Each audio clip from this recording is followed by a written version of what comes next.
Bonjour à tous et bienvenue dans une nouvelle interview. Aujourd'hui, je suis avec Thomas. Je vous laisse avec notre échange juste après. Si on est lundi là, alors Ouais.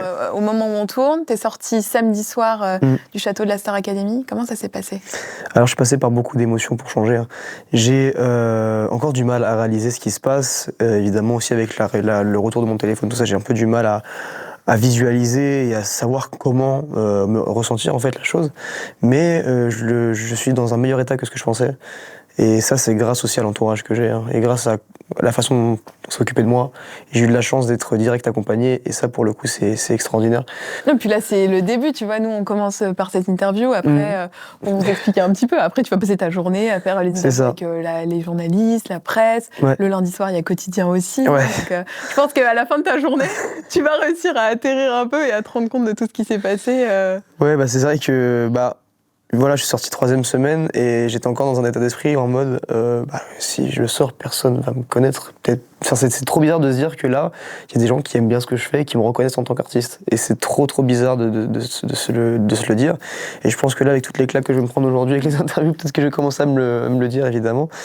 Et puis, ouais, le quotidien, quoi. Tu me disais que tu étais bien accompagnée en sortant du Prime. Ouais. J'ai vu qu'il y avait Maëlys qui était venue te voir. Ouais. On l'a vu sur le plateau. Ouais. Après, vous avez passé un petit peu de temps ensemble pour qu'elle t'explique la sortie, parce qu'elle est sortie en première semaine.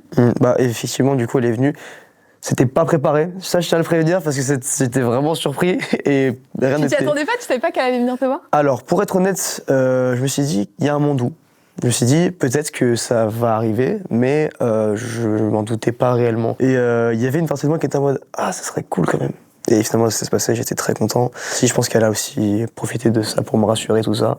Et c'était des moments très précieux et très cool que je suis très content d'avoir eu. Et je pense que ça m'a beaucoup aidé à... Parce que c'est vrai que c'est peut-être plus évident de pouvoir discuter avec quelqu'un qui a vraiment vécu ça.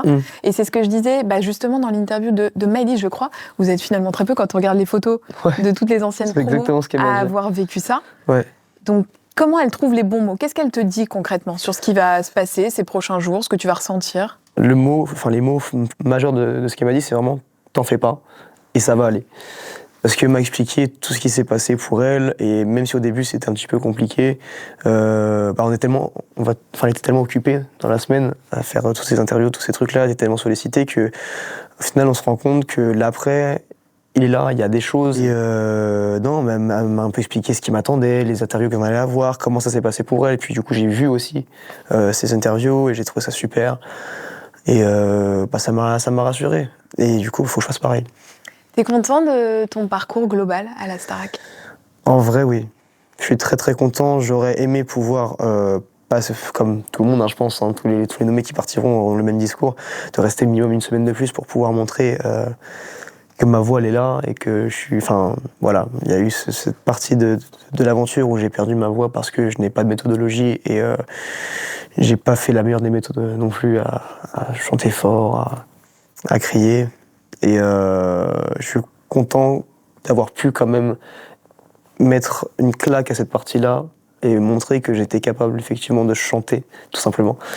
C'est-à-dire chanter et pas crier, c'est ça que tu veux dire? Ouais, parce qu'en fait la différence, même si on ne dirait pas, je ne m'en rendais pas compte. Je ne savais pas comment faire, parce que tout ce que je faisais était instinctif et jusqu'à maintenant, j'avais pas eu de problème vocalement, mais vu qu'on est dans un cocon, focus, avec les émotions évidemment, ça vient aussi jouer beaucoup.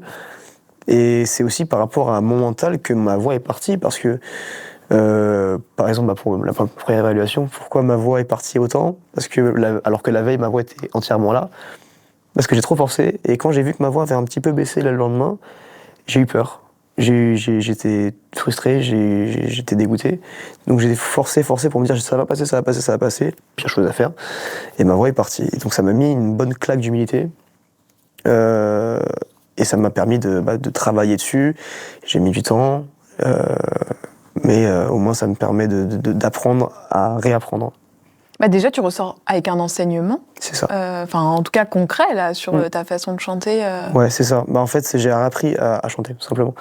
C'est ce que j'apprécie beaucoup avec ce que j'ai fait à la Star Academy, c'est qu'il y a cette déconstruction pour se reconstruire. Et j'ai vraiment vécu ça. J'ai vraiment vécu cette déconstruction. Vraiment, ma voix, je suis arrivé, elle était là, j'ai fait ça. J'ai fait ça, et j'ai fait ça. Et ça, pour le coup, je l'ai ressenti, et puis même en discutant avec les autres, en discutant avec les monsieur le directeur, avec les professeurs, parce que moi, je veux comprendre mes erreurs et j'ai envie de travailler dessus, je l'ai compris et j'ai ressenti. Et ça, j'ai trouvé ça tellement enrichissant et c'est tellement un pas de géant pour moi, parce que je pars de rien. Je pars de rien et tout est nouveau.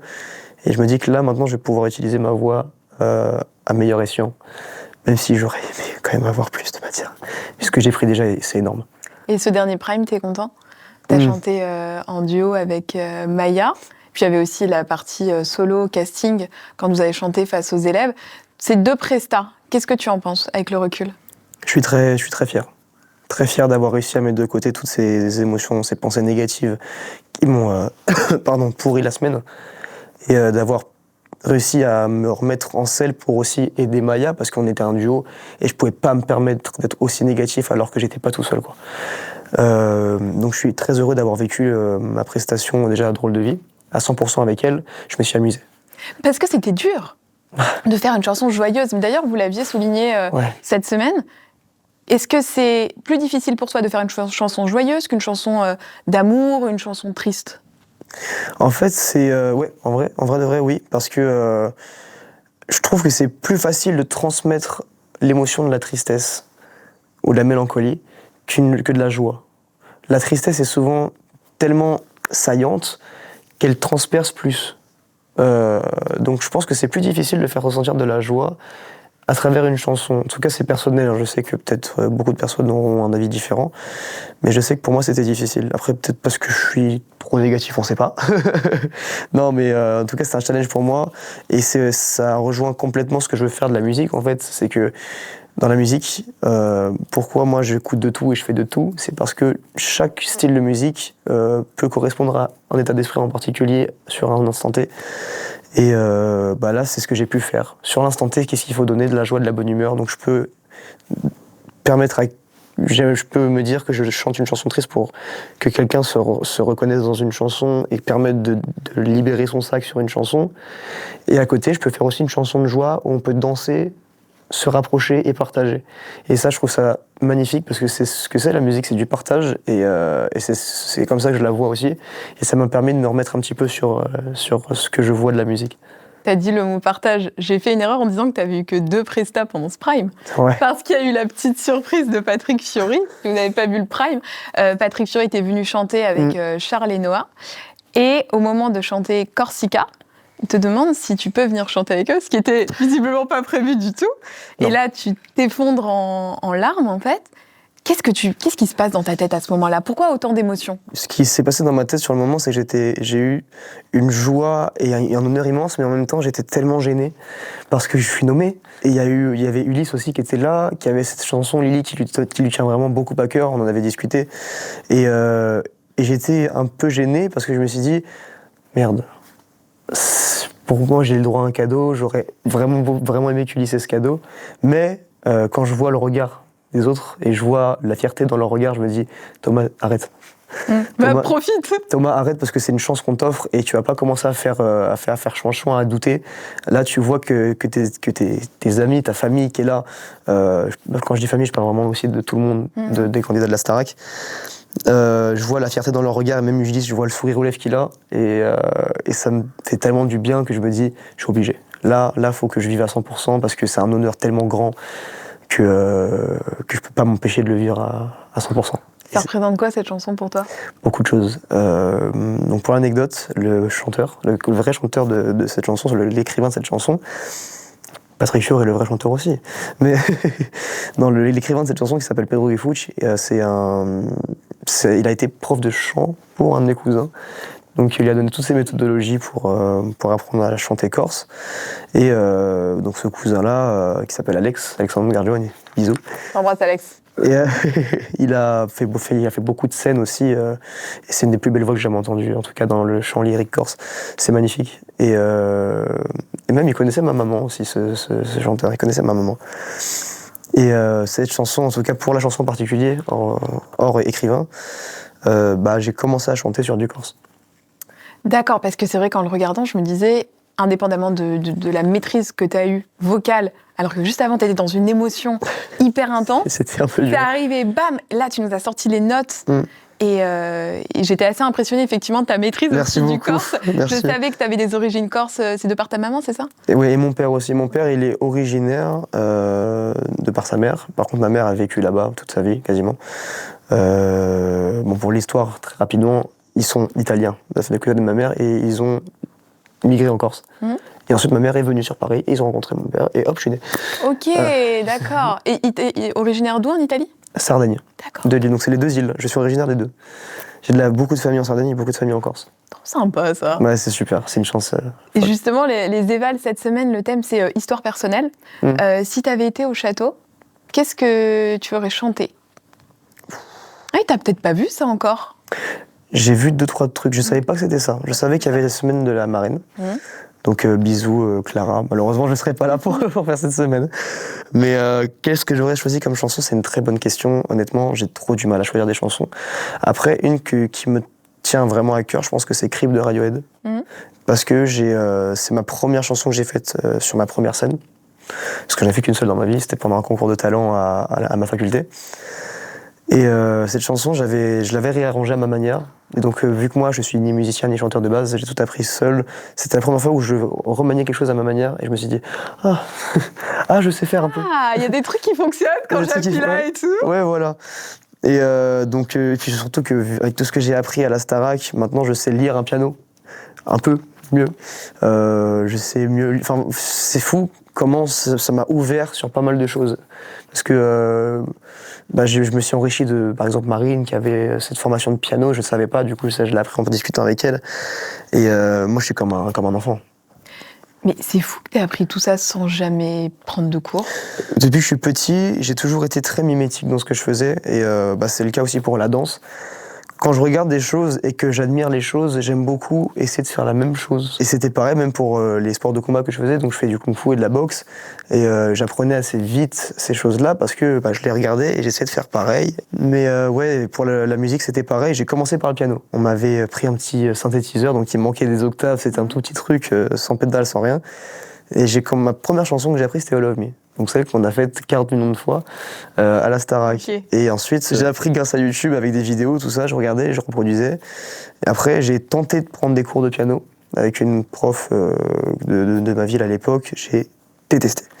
Pourquoi? Parce qu'il y avait le solfège Non, c'était la prof qui était pas cool. Ah. Elle était vraiment pas cool avec moi, donc j'ai pris 2-3 cours ensuite. Donc j'ai préféré continuer tout seul. Et pendant longtemps, donc jusqu'à maintenant, j'apprenais encore avec YouTube. Et depuis que, juste avant d'arriver à la Starac et en arrivant à la Starac, c'est là que j'ai commencé à apprendre avec les accords. Et c'est pour ça que maintenant je peux jouer en lisant une partition avec les accords au-dessus des paroles. Je peux déchiffrer. Même maintenant, je sais comment passer d'une note majeure à un bémol, à un dièse. Enfin, tous les trucs comme ça que je ne connaissais pas. Et c'est une langue qui s'ouvre à moi. Je suis en mode, oh mon Dieu, ça je ne connaissais pas. Et quand je vois un piano, maintenant, je sais un peu où aller. Et c'est la même méthodologie que j'ai eue pour la guitare, du coup. Parce qu'entre-temps, j'ai commencé la guitare. Ça, pour le coup, j'ai pas pris de cours. J'ai regardé un petit peu à quoi correspondait chaque accord. Et ensuite, j'avais des applications sur lesquelles je voyais des chansons avec les accords au-dessus. Et en fait, instinctivement, quand on visualise l'accord, on peut déchiffrer tellement de chansons. Et t'as une mémoire visuelle. C'est ça. C'est trop bien, je trouve, dans notre génération, justement, avec toute l'expansion des réseaux, des tutos. Il y a tellement de gens qui apprennent. Là, on parle de la musique, mais plein d'autres. Le maquillage, le dessin, grâce à tout ça. Je trouve ça extraordinaire. En plus, le dessin, c'est aussi comme ça que j'ai appris. Ah, parce que tu dessines en plus? Un peu, ouais.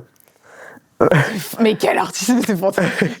Je voulais qu'on parle un peu de ton duo avec Maya, parce que ça a vraiment été la semaine des destins liés. Toi, t'étais avec Maya, vous avez été ensemble, vous avez fait votre prime ensemble, vous avez fait votre dernière chanson face à face. Pourquoi tu as choisi Maya? Alors, c'est pas moi qui ai choisi Maya, c'est Maya qui m'a choisi. J'étais tellement sûr que personne n'allait vouloir travailler avec moi. Je me suis dit, ils vont se dire que c'est le mec qui a raté la première Eva, je fais que de crier, peut-être qu'ils vont pas me trouver intéressant. Et j'en ai discuté avec Noah et Charles en plus, parce que quand on a eu l'annonce des Destins liés, j'étais trop dans le mal, écoutez, je me suis dit, je le sens pas. Et donc je discute avec Noah, je dis, je suis sûr que personne ne va me prendre. Et là, qui arrive? Un soleil. Maya qui débarque dans la pièce et qui me dit, excuse-moi. Très solennel hein, comme proposition, j'étais mort de rire. Une demande en mariage, presque. Ouais, c'est ce qu'elle a dit. Elle a dit, on dirait que je te demande en mariage. Et j'ai dit, Maya, tu me mets sur... Enfin, je suis au sol là parce que, oui, avec plaisir, je veux. Parce que, en plus, Maya et moi, on a un peu la même expérience vocale. C'est-à-dire que nous, on nous disait, arrête de crier. Et nous, on s'est toujours exprimé comme ça, parce que je pense qu'on a besoin de se faire entendre aussi. Et c'est aussi pour ça, je pense que je fais autant de blagues, où j'essaie autant de faire rire, où j'essaie autant de pousser ma voix, parce que j'ai envie de me dire, je sais pas, regardez-moi, je suis là. Et on était tous les deux dans cet état d'esprit-là, et on a tous les deux dû se taire. Et c'était très dur, parce que les seules manières qu'on a de se sentir nous-mêmes, c'est de chanter. Mais on est obligé de passer par là, parce que sinon, on ne pourra plus chanter si on chante comme ça tout le temps. Voilà. Donc, c'était quand elle m'a fait son discours, ça m'a profondément touché, parce que c'est vrai que je ne l'avais pas vu de cette manière-là sur le moment, et elle m'a vraiment calmé, et ça m'a fait du bien. Et puis en plus, j'avais envie de travailler avec sa voix, parce que j'aime bien j'adore son timbre, il est vraiment...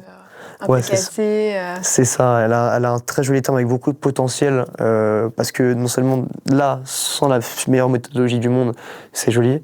Je me dis que avec le travail nécessaire et quand elle aura trouvé les bonnes méthodes pour comprendre ce que nous on comprenait pas tous les deux au début, ça va être extraordinaire. J'ai hâte de voir ça. C'est aussi pour ça que je suis content qu'elle soit rentrée. Qu'est-ce que tu as découvert sur Maya cette semaine?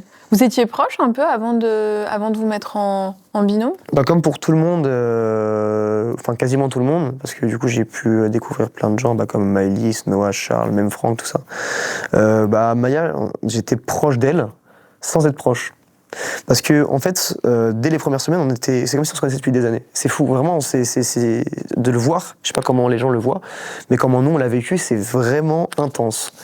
Mais là, j'ai pu vraiment connaître Maya, connaître ce qu'il y a derrière ce joli sourire. Alors, qu'est-ce qu'il y a derrière ce sourire que peut-être nous on ne perçoit pas encore? Une très grande profondeur.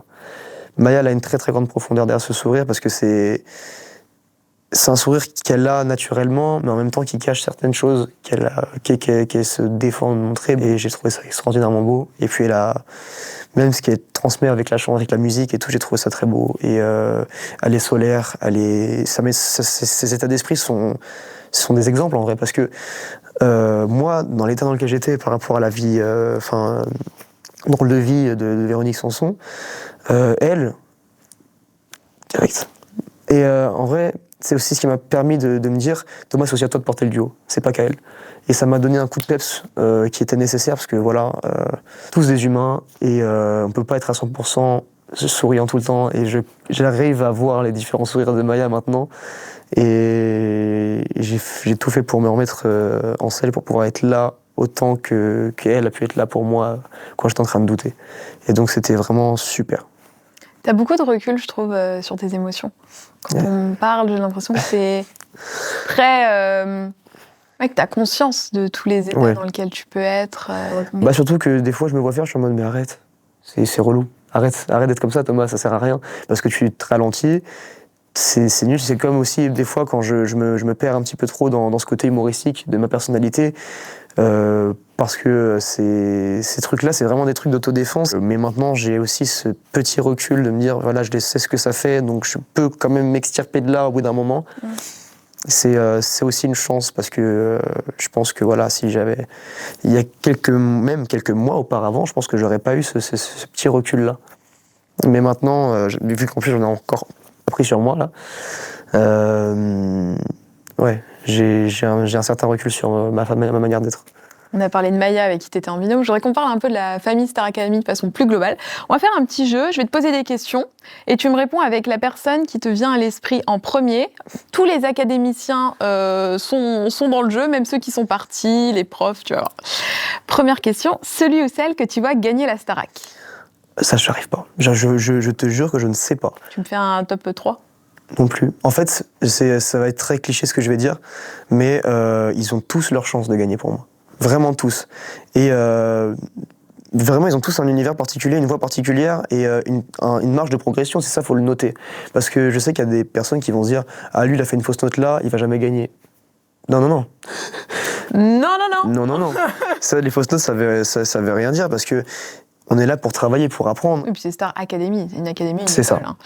ça. Celui avec qui tu ne pourrais pas vivre en coloc à l'année. Il va se traîner des trucs, il ronfle trop fort. On connaît la réponse. Je t'aime de tout mon cœur, mais Charles, par pitié, range tes affaires. Mon Dieu.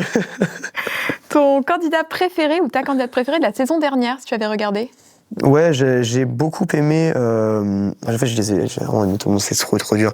J'ai bien aimé Victoria. Le ou la plus drôle cette saison? C'est dur, ils sont très drôles parce que des fois quand ils craquent, je vois des parties de leur personnalité qui est hilarante. Par exemple, Franck, des fois quand il craque, c'est plus le même. Emma, oh là là, à l'usure. Le comique de répétition. Oh mon Dieu, c'est ça qui est dur avec Emma, c'est que d'apparence les blagues elles sont pas ouf, mais mon Dieu quand t'es là et qu'elle est dans ton oreille, elle te fait la blague dans le cerveau, c'est hilarant. Et évidemment, Noah. En fait, ils sont tous drôles en vrai. Tu veux pas jouer à mon jeu, je vois. J'ai pas envie de jouer à ton jeu. Le ou la plus désordonnée? C'est-à-dire? Je sais pas, il y a plusieurs types de désordonnés pour toi.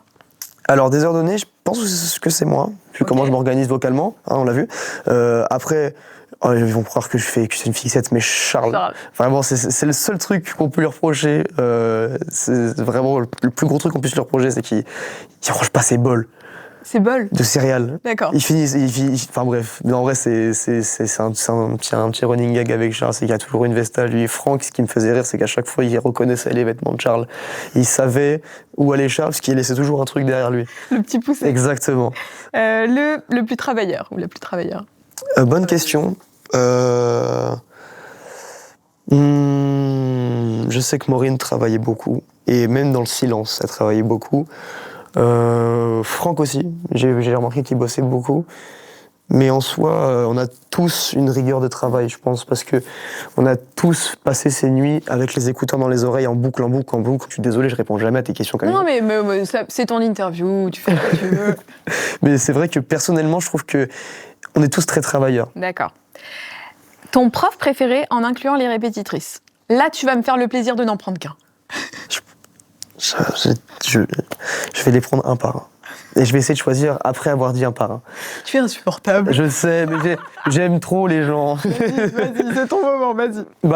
Disons que chaque cours que j'ai pu passer avec chacun des profs était tellement enrichissant et j'ai tellement aimé chacune des manières qu'ils ont eu de nous apprendre des choses et les manières qu'ils ont eu de toucher en plein centre. Celle qui m'a le plus surpris en vrai de vrai, c'est Marlène. Marlène, avec les cours que j'ai pu avoir avec elle, en particulier avec du coup les nominations 2 fois, c'est fou comment elle arrivait à choper le truc, mais instant. C'est un truc de malade. Par exemple, pour les milliers de je t'aime, moi je voulais la faire de base avec tout l'amour que je voulais donner aux gens, sauf que ce qu'elle m'a dit, et voilà, j'ai pleuré pour changer, c'est que faut d'abord que je m'aime moi. Et c'est vrai que c'est comme ça que je pense aussi. Et c'est fou comment elle nous rappelle des choses que même nous on a oubliées alors qu'on se connaît quasiment pas avec Marlène. Et pour la drôle de vie, chaque fois je me perds, c'est pareil. C'est pareil, elle a une vision qui est folle. Celui ou celle qui fait le mieux la cuisine? Paul, sans hésitation. Ton binôme de l'aventure? Wow. Ça peut être Maëlys, on peut prendre les gens qui sont partis. Ouais, j'ai pas réellement... Oh, je vais me détester. J'ai jamais la réponse à tes questions. J'ai pas réellement de binôme. J'ai des instants binômes, mais j'ai pas de binôme de l'aventure. Instant binôme, c'est pas mal. C'est c'est des moments que je passe en binôme. C'est vraiment des instants que je chéris parce que c'est super... c'est des moments de privilégiés où on est âme contre âme. Le mec est... c'est comme ça que je le vois, moi, parce que quand je parle avec quelqu'un, je parle... Mais dévalorise pas ce que tu dis, je trouve ça hyper intéressant, moi. Oui, parce que c'est comme ça que je vois le truc. Moi, quand je parle avec quelqu'un, je regarde dans les yeux de la personne et je ressens beaucoup de choses juste à travers ça. Mais t'as pas à être caché de ça. Moi, je trouve ça super. Et tu vois, c'est génial parce que même à la télévision, je trouve ça bien que t'aies parlé de sensibilité, t'aies parlé de tes émotions. C'est des sujets qui sont hyper importants aujourd'hui. C'est vrai que je trouve ça cool. Je me protège avec l'humour. Mais je porte pas de masque, je reste moi-même tout le temps. Et ça, c'est tout aussi quand je parle avec les gens. Je parle avec ce que j'ai là et je sais pas faire autrement. Et je le ressens aussi quand je parle avec quelqu'un. Et c'est pour ça que ces moments-là avec les autres, quand je vois leurs yeux et je les vois briller, C'était super important pour moi. Mais tu sais, quand je dis que je vais faire l'interview, je demande aux gens sur les réseaux s'ils ont des questions à poser. Et il y a eu beaucoup de questions justement à ce sujet-là qui disaient, on a vu dans la première semaine qu'il se cachait beaucoup derrière l'humour et qu'ensuite, il a montré sa sensibilité. Et de dire, pas de questions, juste merci d'avoir montré ça. Donc, je pense que les gens l'ont perçu et qu'au bout de 3 semaines, un mois d'aventure, tu peux pas te cacher, tu peux pas te mettre un masque. C'est clair. Et honnêtement, là, ce que tu me dis là, ça me touche parce que bon bref, ça me fait plaisir parce que j'avais peur qu'on le remarque pas. En fait, c'est ce que je disais même avant l'aventure, c'est que j'ai peur de me perdre dans cet humour parce que c'est un automatisme pour sociabiliser parce que je suis très timide, j'ai peur un peu des fois. Et je me dis, je vais tout faire pour faire rire les personnes. Comme ça, je vais me mettre à l'aise. Et si je vois qu'ils rigolent, déjà les faire sourire, ça va me faire du bien. Et j'aurai au moins une méthode pour m'inclure dans le truc. Sauf que c'est pas comme ça que ça fonctionne. Hein. C'est pas en faisant rire les gens tout le temps avec que des blagues qu'on découvre qui on est et qu'on apprend à se connaître. Après c'est bien les blagues, j'adore les blagues. Mais c'est vrai que je suis content d'avoir pu laisser un peu passer ça. Et avec les autres, comment tu t'es senti en colloque finalement avec tous ces gens, tu vois, en tant que Thomas au milieu au début 14 autres personnes. En fait, j'ai adoré. J'ai adoré parce que c'était fluide. Je l'ai déjà dit tout à l'heure, mais c'est comme si on était une famille très vite. C'est beau, c'est très beau et j'ai adoré le moment. Qu'est-ce que tu retires d'un point de vue perso? Parce qu'on a parlé du pro, tout ce que tu avais mis en place pour comprendre comment fonctionnait ta voix, pour apprendre à mieux jouer du piano, de la guitare. Mais en perso, comment était le Thomas il y a 3 semaines, 1 mois quand tout commence? Et comment est le Thomas aujourd'hui? Très bonne question, et je pense que la réponse, en vrai, elle est assez claire, vu les textes que j'ai pu écrire. C'est mon appréciation personnelle. Elle est encore dure, hein, de toute façon, c'est un travail de toute une vie, mais avant la Starac, il y a quelques mois, je me haïssais au plus haut point. Et quand je sors de la Starac aujourd'hui, je peux me regarder dans une glace. C'est le Thomas à l'intérieur, maintenant, que tu sais valoriser? Ouais. Je sais enfin me dire bravo pour ce que tu fais, et je suis fier de tous les trucs que j'ai pu faire à propos de ça, parce que je voulais me forcer à faire ça pour l'aventure, parce que là, je me suis dit, tu touches ton rêve du doigt, c'est le moment de le faire. Donc la première éval, je suis très fier d'avoir fait ce discours-là, malgré l'échec cuisant que j'ai fait juste avant. C'était très important pour moi, et je pense que mes parents aussi l'ont bien remarqué. Le deuxième moment qui était super important, c'est le texte que j'ai lu devant la France entière. Celui-là était très très dur. Parce que se mettre à nu, c'est pas facile. Parler de certaines choses, c'est pas facile. Et pardon. Tu veux qu'on fasse une petite pause? Non, ça va aller. Tu sais, que ce soit pour la première évaluation, que ce soit pour le texte que tu as lu, déjà tu peux être fier de toi parce que tu as grandi personnellement, tu as pris conscience de plein de qualités que tu avais. Et je pense que tu as aidé beaucoup de gens aussi. Tu t'en rends pas forcément compte parce que là, t'es sorti il y a 2 jours, que t'as pas encore, pris tous les réseaux et t'as pas vu tous les messages qu'il y avait. Mais je pense que la Star Academy, au-delà du fait que ce soit un programme, ça impacte beaucoup de gens. Aussi les gens qui suivent votre quotidien et qui se reconnaissent en vous. Tout à l'heure, tu parlais de la musique en disant que certaines chansons pouvaient apporter de la joie, d'autres de la tristesse. C'est vrai qu'en tant qu'artiste, souvent, j'ai l'impression qu'il y a une facilité à écrire sur la tristesse parce que c'est des émotions tellement fortes. Ouais. Mais rien que dans les mots et dans ta présence, et encore une fois, le fait que tu montres tes émotions, ça aide plein de gens. Michael Goldman l'a très bien dit à la fin du pram. Il t'a dit, lâche pas. T'as tout devant toi. Ça m'a vraiment touché. En fait, c'est ce qui m'a vraiment touché chez monsieur le directeur, Michael Goldman.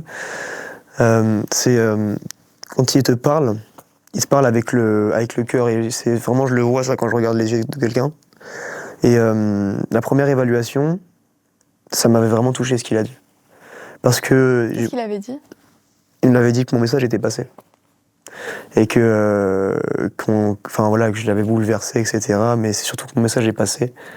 Et que je suis heureux d'avoir réussi à toucher avec mon cœur.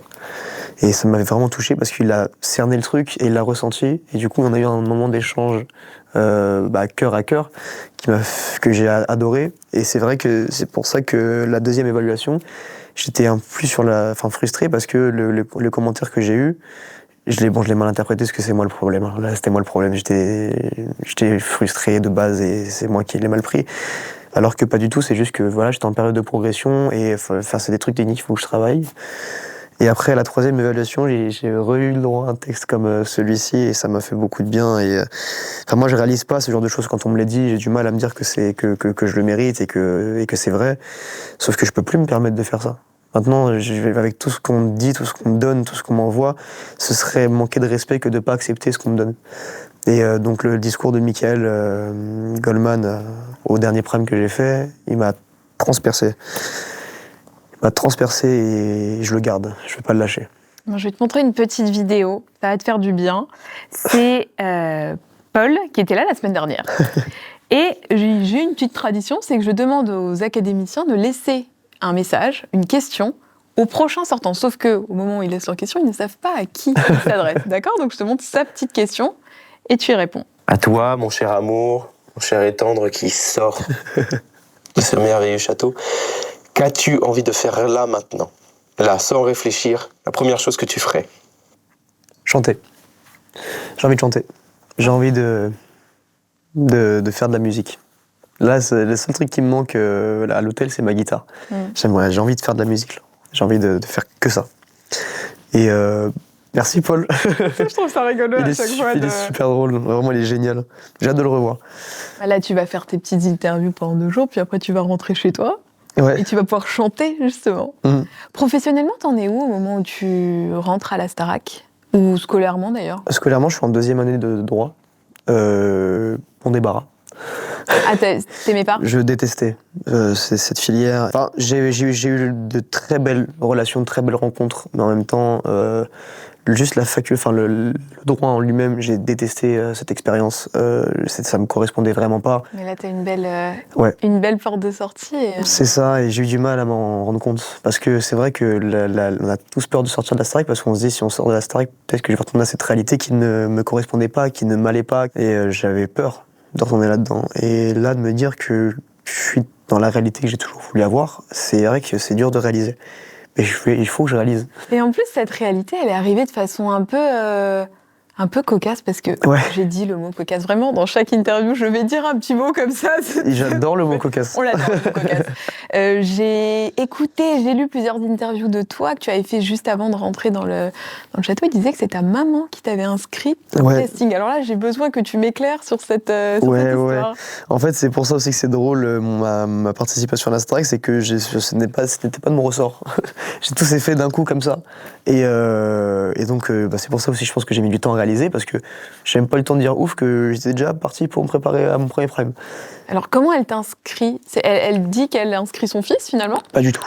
En fait, quand elle a postulé, oui, je pense qu'elle a bien expliqué, mais moi, j'étais pas avec elle à ce moment-là. Moi, j'étais en Corse. Non, j'étais à Toulon avec mes amis. Et ma mère était en Portugal avec une amie à elle. Même si, j'avais le flair, je me suis dit, si elle va en Portugal avec une amie à elle, les deux, elles adorent me voir, elles sont fans du Thomas qui chante. Peut-être qu'ils vont faire des magouilles. Mais à ce point-là, je savais pas. Ça, c'était de la magouille. Ça, c'était de la magouille, parce que du coup, elle a postulé sans me le dire, elle a tout fait sans me le dire, et j'ai été contacté sans que je le sache. Et ensuite, ma mère, elle a fait un grand sourire comme ça, elle a fait. C'est moi, j'ai fait. Et comment tu me prends, là ? Je suis tellement reconnaissant. Merci, maman. Vraiment, merci pour tout, parce que ça a apporté tellement de choses, cette petite candidature. Le fait juste d'appuyer sur un bouton, de remplir un formulaire, ça a changé tellement de choses dans ma vie, mais je pense qu'on se rend tellement pas compte de tout ce que ça a bouleversé. Ah si, je pense qu'on s'en rend compte. Hein. Même dans mon cercle familial, ça a fait beaucoup de choses. Positives ? Ouais. Quel genre de choses ? Disons que quand je suis sorti pourquoi je suis mieux que ce que je pensais de départ de la Starac, parce que j'ai pu voir mon père et Et il est fier de toi ? En fait, mon père m'a dit des choses personnelles entre lui et moi en ce qui concerne notre relation. Et il m'a vidé d'un poids que j'ai toujours eu. Et je me sens tellement léger. J'ai jamais ressenti ça, d'être aussi léger dans ma vie. C'est quelque chose de très très très très précieux pour moi. Et il m'a vidé, par contre il m'a pris mon sac et il a fait assis. Laisse-le. Et ça m'a c'est tellement symbolique pour moi et c'est pas la première fois qu'il me fait ça en plus. C'est le premier Prime que j'ai fait nommer. Donc après ce gros discours où là j'ai vu mes 2 parents pleurer, ça pour le coup c'est pas facile de voir ses parents Tu pleurer. les as vus du Prime, de la scène sur... Quand j'étais en train de lire mon texte, pourquoi aussi j'ai pas réussi à contenir mes émotions, c'est aussi parce que je me tourne et je vois mes 2 parents en larmes. Et voir ma mère pleurer aussi, c'est rare.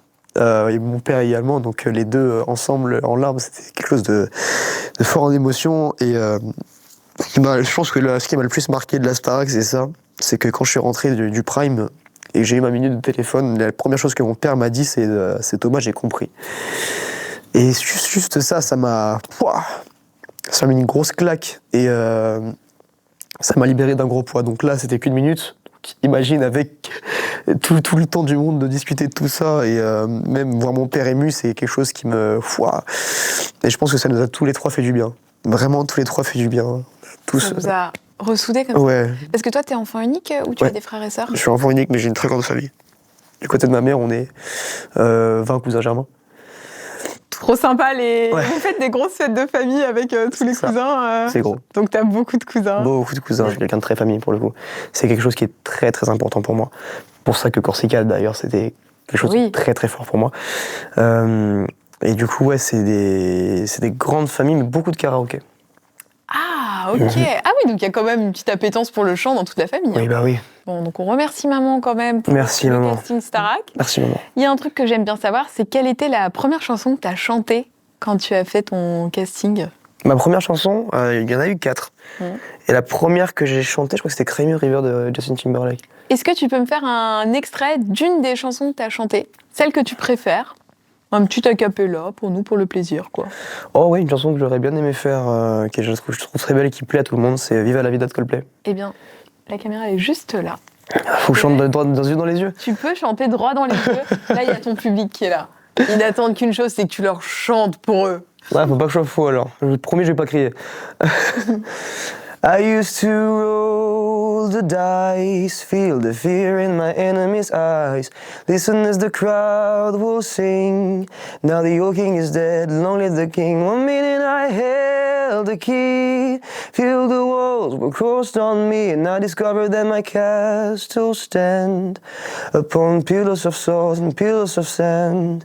I hear Jerusalem bells are ringing, Roman cavalry choirs are singing. Be my mirror, my sword and shield, my missionaries in the foreign field.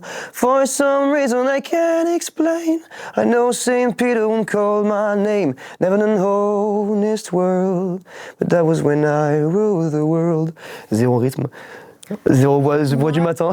Eh ben, tu sais quoi, moi j'ai adoré cette version. Bah voilà, j'espère que ça vous aura fait plaisir. Ça nous aura fait plaisir et j'espère qu'on en aura plein des covers comme ça sur les réseaux. T'as envie un peu ? J'en ai plein en tête. Par contre, je tiens à prévenir, je suis une merguez en montage.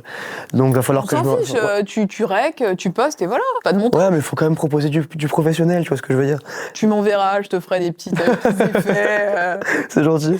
Non, mais j'ai hâte de pouvoir recommencer. En fait, j'aimerais juste pouvoir proposer du contenu de qualité parce que voilà, jusqu'à maintenant j'ai fait des vidéos dans ma chambre avec mon téléphone, une qualité audio pas forcément top, mes écouteurs et tout, et j'aimerais bien pouvoir donner des trucs qualitatifs pour faire plaisir en fait. Bon, c'est quoi la suite? Imaginons, je donne ma petite baguette magique que je donne à chaque candidat. Tu peux faire ce que tu veux. De quoi tu rêves? Album. Ok. Non, mais j'aimerais sincèrement pouvoir défendre mes propres compositions et surtout continuer à apprendre à écrire. Hugues m'a dit quelque chose qui m'a marqué, c'est « Thomas, faut que tu écrives ». Alors que moi, avant, j'avais jamais écrit en fait dans ma vie parce que je sais pas, j'ai jamais eu cette j'ai aussi une petite appréhension parce que j'ai tellement de choses dans ma tête que j'ai du mal à les retranscrire par écrit pour que ça fasse quelque chose de structuré. Donc j'ai 4 chansons à mon actif là. J'ai 4 compositions, une qui est finie, je pense que je pourrais déjà commencer à la travailler, que j'ai chantée à la Starac d'ailleurs, et 3 autres qui sont une au piano, une à la guitare et une encore un peu. J'ai un refrain, j'ai des couplets, mais il faut voilà. J'écris en anglais. Ok. Mais la Starac m'a appris que je pouvais écrire en français. Et donc je vais voir aussi ça, cette partie-là. J'ai hâte de commencer à écrire et j'ai hâte de travailler avec plein de gens. En fait, j'ai hâte de m'enrichir. J'ai hâte d'apprendre, j'ai hâte de voir, j'ai hâte de connaître. C'est tout ce que je demande. Et c'est pour ça que ça peut compenser aussi ma frustration de la Star Academy, parce que si j'étais là, c'était pour gober des connaissances. Là, j'ai hâte de connaître tout ça, et en même temps, j'ai du mal à réaliser, parce que je me dis, ah bon, moi, je vais avoir droit à ça. Il y a quelques mois, j'étais dans ma chambre en train de faire des notes. Enfin, je suis surtout hâte de montrer aussi ce que je sais faire. On a extrêmement hâte, mais là, ça va arriver très très vite. Hein. Ouais. Là, tu fais aujourd'hui, demain, après-demain des petites interviews, et après, tu t'enfermes en studio et tu nous sors des sons. J'espère, parce que du coup, bah, évidemment, je viens de rien, donc j'ai pas forcément, j'ai zéro contact en fait. J'ai vraiment aucun contact. Mais le cover que j'ai fait sur YouTube, c'est avec un ami qui s'appelle Geoffrey, bisous Geoffrey, qui n'a aucune connaissance aussi de base, mais qui a commencé à apprendre. On a commencé à faire tous les deux notre truc dans un studio improvisé dans son bureau. Et donc j'ai hâte d'avoir en fait des opportunités que j'ai pas pu avoir avant. Et en même temps, je me rends pas compte. Je me dis, je vais vraiment avoir ça, moi. C'est vraiment, je te jure que je ne sais pas ce qui se passe. Je comprends rien. J'arrive pas à me dire que là, je vais sortir de ces interviews et me dire que voilà, me dire Thomas, j'aime ce que tu fais, est-ce que je veux travailler avec toi? Tu vas très vite t'en rendre compte. Bah, c'est pour ça. En fait, j'aurais bien aimé rester un peu plus pour quand même montrer que je peux faire des choses. Parce que ce qui est marrant, et ce que j'ai pas pu montrer trop à la Starac, c'est que j'ai beaucoup de voix différentes. Beaucoup de voix différentes. Et parce que j'ai toujours, comme j'ai dit, j'ai toujours travaillé avec plein de styles différents. Et que je suis très mimétique, j'ai toujours appris en écoutant les chanteurs. Et quand j'écoutais les chanteurs, ma voix, du coup, s'adaptait à... Et c'est ce qu'on m'a dit pour les évaluations, que j'avais la voix du chanteur des Forever Young, la voix de Benson Boone. Et c'est un peu inconscient, mais ça, faut que je fasse attention parce que j'ai pas envie de trop ressembler à la voix, parce que j'ai quand même envie qu'on sache que ma voix... Oui, tu vas avoir ta voix à la voix de Thomas, quoi. Mais voilà, mais c'est aussi pour... je voulais quand même montrer que j'étais capable de faire des choses autres que m'arracher la voix, parce que ça, c'est mon plus grand regret. Hein. Parce qu'avant la Starac, voilà, j'avais pas ces trucs-là, mais je suis content de l'avoir eu. Comme Paul t'a laissé une petite question, maintenant c'est à toi de laisser une question au prochain éliminé ou à la prochaine éliminée. Ni toi ni moi ne savons qui c'est, mais la semaine prochaine j'aurai quelqu'un d'autre à ta place. Ta caméra est juste là. Tu peux poser n'importe quelle question, que ce soit sur l'aventure, sur la vie en communauté, une question sur la vie, ce que tu veux. Okay. Coucou mon petit loulou, ma petite louloute. Est-ce que t'es enfin prêt à vivre ton rêve? J'adore cette question-là. Il y a une petite tradition, c'est que tu vas laisser dans le tableau qui est juste derrière toi le mot que tu avais laissé dans les toilettes du château. Parce que je suis une grosse curieuse. Il faut que je me souvienne de ce que j'écris. Tu écris ton petit mot. Et à la fin de la Star Academy, quand tout le monde aura écrit son nom, on le fera gagner sur les réseaux sociaux de Starac. D'ailleurs, suivez le compte Instagram Star Academy si vous voulez gagner le tableau. Et moi, je le suis. Alors vas-y, le mot que t'as laissé dans les toilettes.